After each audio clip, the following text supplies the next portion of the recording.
O rei é verde e o choro é livre, família alviverde. Bem-vindos ao Dali Dali Dali Ô. O Palmeiras acaba de carimbar a 7ª final consecutiva do Paulistão e a hegemonia no choque rei virou covardia. São 858 dias de domínio total sobre o rival. Ontem, em Barueri, vimos um time maduro, um Maurício nota 10 e a raça de um leão no ataque. Mas nem tudo são flores. Enquanto a gente comemora, os bastidores fervem com polêmicas de arbitragem e uma vergonha financeira que a diretoria tenta esconder.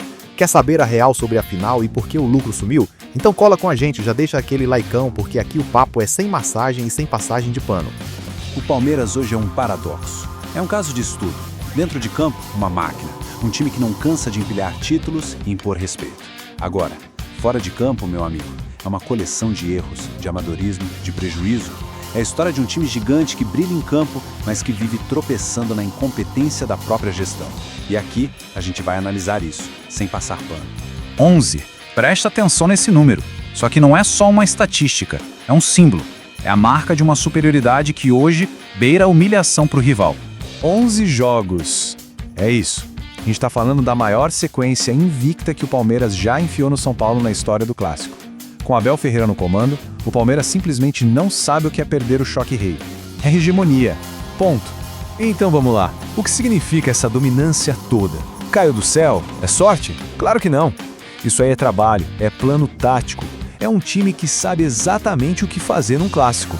E os números não mentem, né? 7 vitórias, 4 empates, 18 gols marcados e só 6 sofridos. Isso é um atropelo estatístico que já dura desde julho de 2023 e parece que não vai acabar tão cedo. O Palmeiras, hoje, entra no Clássico com a tranquilidade de quem manda no jogo. E essa história não se limita ao Clássico, não. Pelo 7º ano consecutivo, o Palmeiras está na final do Campeonato Paulista. 7º. Com o Abel, são 6 finais em 6 paulistas disputados. Isso tem nome: consistência. É a mentalidade de um time que se acostumou a decidir, a vencer. Tá, mas e o jogo? Como é que se constrói uma vitória como essa de 2-1? Não foi na base do abafa, do vamos que vamos. Foi na inteligência, na prancheta, foi um nó tático do Abel Ferreira que o São Paulo nem viu de onde veio. Olha só o plano do Abel, que aula! Primeiro, botou uma pressão infernal na saída de bola deles. Segundo, engoliu o meio-campo. Terceiro, como consequência, o gol saiu cedo para dar tranquilidade. E por último, teve a maturidade de time grande para administrar o resultado. Perfeito. E quem foi a cara desse plano todo? Maurício. O cara que muita gente ainda criticava, ele foi o dono do setor. Foi ele que surgiu aos 7 minutos para cravar o primeiro gol. E o gol dele não foi um acaso.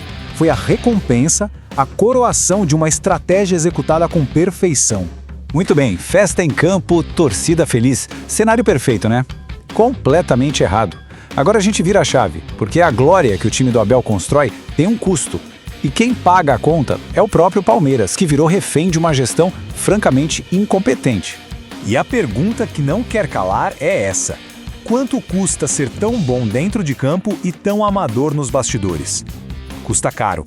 Custa dinheiro jogado no lixo, custa credibilidade e principalmente custa paciência do torcedor. Vamos falar de grana, então. Olha que desastre isso aqui.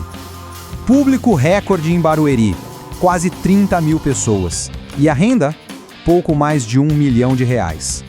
É pífio, é vergonhoso. No Allianz Parque, essa renda seria no mínimo o triplo. É um prejuízo financeiro óbvio, por pura e simples negligência com a própria casa. E o nome disso, sem querer usar meias palavras, é amadorismo. É uma gestão que se mostra incapaz de oferecer o básico para um time de elite. É uma diretoria que parece viver num mundo diferente daquele que o time vive em campo. E aí vem a grande piada. A Federação Internacional de História e Estatísticas do Futebol solta um ranking. Palmeiras, o 5º melhor clube do mundo nos últimos 5 anos. Imagino que a diretoria tenha mandado emoldar isso e pendurado na parede do escritório. Então, vamos repetir para ver se a ficha cai. Um time de elite mundial. Uma potência reconhecida no planeta bola. E esse time de elite mundial tá numa correria desesperada para ter um gramado decente para jogar uma final de campeonato? Ah, me poupe. É um atestado de incompetência, uma vergonha que expõe o nível da gestão. Olha só os detalhes do vexame. Funcionário virando noite, força-tarefa de emergência. Pra quê? Para consertar um problema que nem deveria existir. O Palmeiras chegou a dias da final sem saber onde ia jogar. Isso não é planejamento, isso é várzea. É o retrato do descaso com o básico. E não pense que o problema é só o gramado. Há anos todo mundo vê, o Abel pede, a torcida clama por um camisa 5 de verdade, um volante para proteger a zaga. E o que a diretoria faz? Absolutamente nada.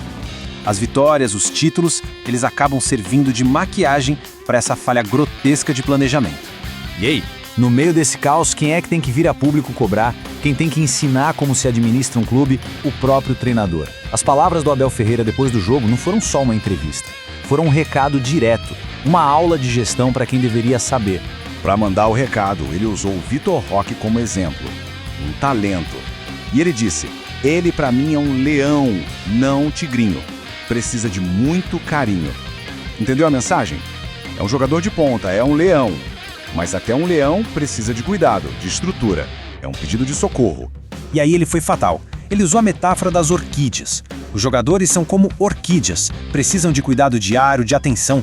Não é só pagar o salário um dia, é dar a melhor condição, o melhor gramado, o melhor suporte. É uma responsabilidade que a diretoria, aparentemente, não compreende. E a gente termina com essa provocação. O Abel Ferreira cuida do time, da tática, da mentalidade, ele cuida das orquídeas dele. Mas o jardineiro?